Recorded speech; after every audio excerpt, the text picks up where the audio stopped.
एक अंधेरी रात में विक्रमादित्य के महल में एक बूढ़ा संत अचानक प्रकट हुआ। उसकी आंखों में एक अजीब सी चमक थी और वह रहस्यमयी ढंग से मुस्कुरा रहा था। राजा विक्रमादित्य ने संत का स्वागत किया, लेकिन संत ने सीधा कहा, महाराज, यह केवल मेरे छद्म रूप में तुम्हारे सामने हूं। असली स्वरूप देखना है तो मेरे साथ आना पड़ेगा। विक्रमादित्य ने शांत स्वर में पूछा, तुम कौन हो और यहां क्यों आए हो? संत की हंसी महल की दीवारों से टकराते हुए गूंज उठी। मुझे केवल तांत्रिक कह सकते हो। मैं तुम्हारी शक्ति की सच्चाई जानने आया हूं, लेकिन क्या तुम मेरे मायाजाल से पार पा सकते हो? इस पर विक्रमादित्य ने हंसते हुए उत्तर दिया, तुम्हारे जादू के पीछे छुपी सच्चाई को समझने की कोशिश तो जरूर करूंगा। तांत्रिक ने एक काला धागा विक्रमादित्य को पकड़ाया और कहा, इस धागे को पकड़ते ही तुम मेरी दुनिया में पहुंच जाओगे। यदि तुम वहां से वापस लौटे तो तुम सच में महान राजा हो।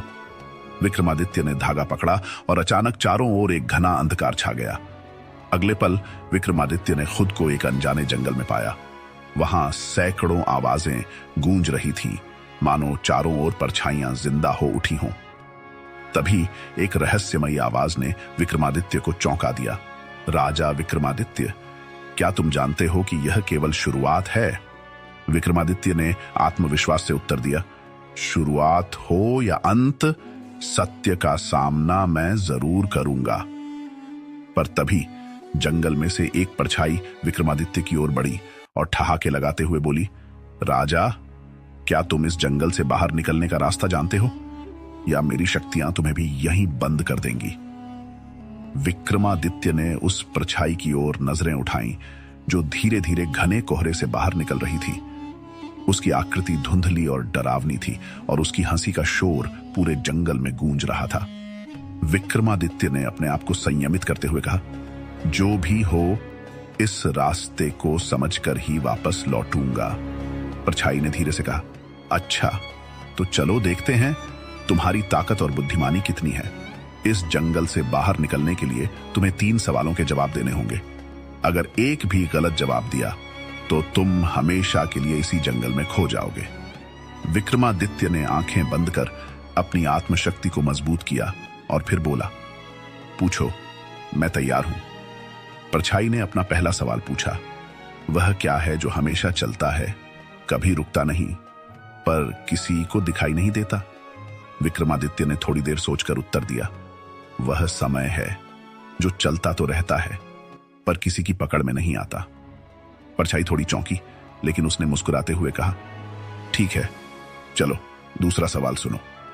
उसकी आवाज में अब एक गंभीरता आ चुकी थी। दूसरा सवाल था, ऐसी कौन सी चीज है जो जितनी ज्यादा होगी इंसान उतना ही ज्यादा खो जाता है? विक्रमादित्य ने आंखें बंद कर मनन किया और फिर उत्तर दिया, वह लालच है। जितना ज्यादा इंसान के पास हो, वह उतना ही उसमें खो जाता है।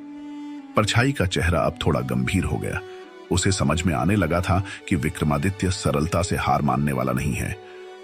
उसने आखिरी सवाल पूछा, बता, ऐसा कौन है जो मरने के बाद भी जिंदा रहता है? विक्रमादित्य ने एक गहरी सांस ली और कहा, वह है एक महान व्यक्ति का नाम और उसकी कीर्ति। इंसान मर सकता है, पर उसकी अच्छाइयों का नाम और सम्मान अमर रहते हैं। यह सुनते ही परछाई के चेहरे पर एक शांति सी आ गई और उसकी आवाज गूंज उठी, तुमने अपने साहस और बुद्धिमानी से यह चुनौती पार कर ली। राजा विक्रमादित्य, तुम सच में महान हो। जंगल का अंधेरा धीरे धीरे खत्म होने लगा और विक्रमादित्य ने खुद को वापस